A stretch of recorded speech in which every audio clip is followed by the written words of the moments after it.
A little boy ventures into the woods alone to bring home a Christmas tree to make his sick granny happy. His daring move transforms his Christmas into an unforgettable day after being caught red-handed by a cop. Before we continue, please take some time to subscribe to Facts and Stories, like and share this video with your friends. It might brighten their day and inspire them to do good. Also keep watching because an important lesson awaits at the end of the video. 6-year-old Ronnie had seen 5 Christmases, and this was his 6th.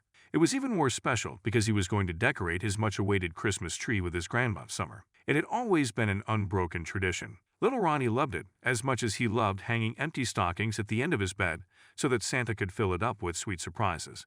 But on that Christmas Eve, something terrible happened when Summer went up the attic to bring down toys and decor. "How delighted my little angel will be after seeing this," she exclaimed while stuffing a box with tinsels and garlands in the attic. Ronnie was all Summer had. She was the only one who took him under her wings when his parents abandoned him before parting ways. He loved his grandma beyond the skies and stars. Without her, there would have been no smile or joy in Ronnie's life. Summer snapped to the moment as she carried the box down the attic. She was too carried away thinking about how exciting this Christmas would be with her little grandson. Suddenly, Summer missed a step and tumbled down the stairs. She fractured a leg and was bedridden, but what hurt her more was the disappointment on Ronnie's face when he knew he could not decorate the Christmas tree with her.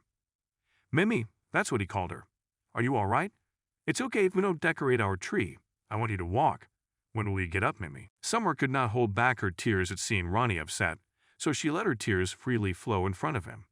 The best thing about their bond was there were no secrets, and no shyness about crying in front of each other. "Let your emotions flow out.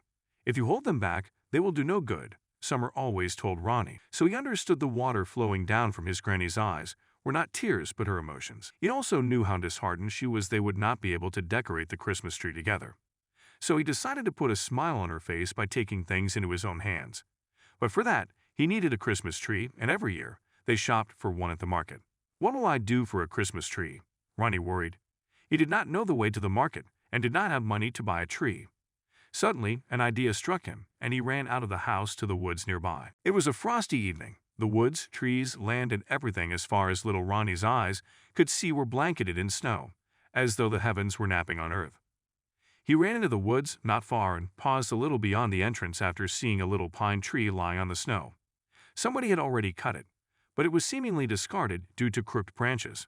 But for Ronnie, it was going to be his treasured Christmas tree this festive season. He panted and puffed, tugging the stubborn little tree along the snow. Ronnie had barely finished sighing with relief after the tree was almost out of the woods when a cop caught him by his shoulder. "Are you cutting trees, little thief? You are not allowed to cut trees in the woods," Officer Baxton said in a raspy voice that frightened little Ronnie, and he started crying, the poor thing.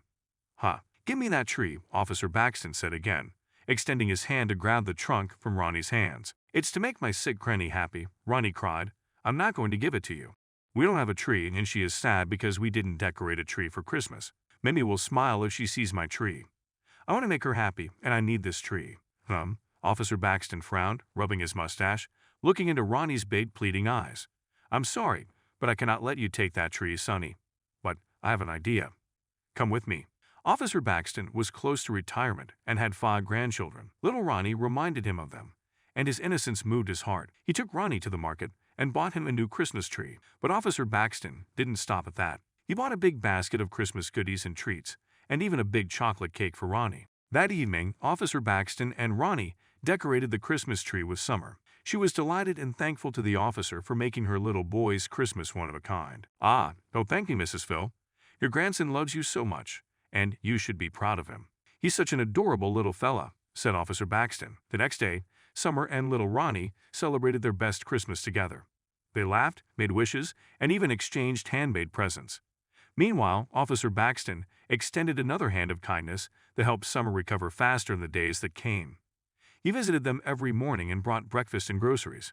He treated Summer and Ronnie like family, and they celebrated all their Christmases together with his grandchildren.